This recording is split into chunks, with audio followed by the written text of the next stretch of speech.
Jailer டூவுடைய நெல்சனுடைய working அந்த making style ரொம்ப பிடிச்சி போய் அவர் லைன் சொல்கிற அந்த அந்த ஒரு டிஃப்ரெண்ட் ஒரு தாட்ஸு. ரெண்டாவது பிளாக் காமெடி, நீங்கள் பாடி லாங்குவேஜில் சிரிக்க வைக்கிறது ஒரு பேட்டர்ன், அது கவுண்டமணி வடிவேல்லாம் பண்ணாங்க. டார்க் காமெடி நிறைய பண்ணுவாங்க. டார்க் காமெடி, பிளாக் காமெடி அப்படிங்கிற ஒரு மெத்தடில் வந்து அதாவது நெல்சன் ப்ரோமோலேயே வித்தியாசத்தை காமிச்சிருப்பார். ஜெயிலர் ஒன்லியே காமெடி யோகி பாய்ச்சி பண்ணும் போதெல்லாம் பார்த்தா, சார் இது வந்து கொஞ்சம் டார்க் ஒரு black comedy sir, dark comedy sir. என்னங்கப்பா டார்க்கு பிளாக்கு, இது என்னப்பா காமெடி அப்படின்னு சரி இன்ட்ரெஸ்ட் இல்லாமல் பண்ண ஒரு விஷயம் ரஜினி சார் அந்த காமெடியில். படத்தில் தியேட்டரில் பார்த்தா தெரிக்குது, விசிலும் கைத்தட்டும். ரஜினி சாரே ஷாக்கானார்.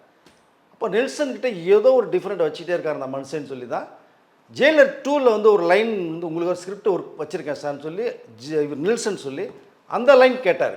அது ரொம்ப பிடிச்சிருந்தது.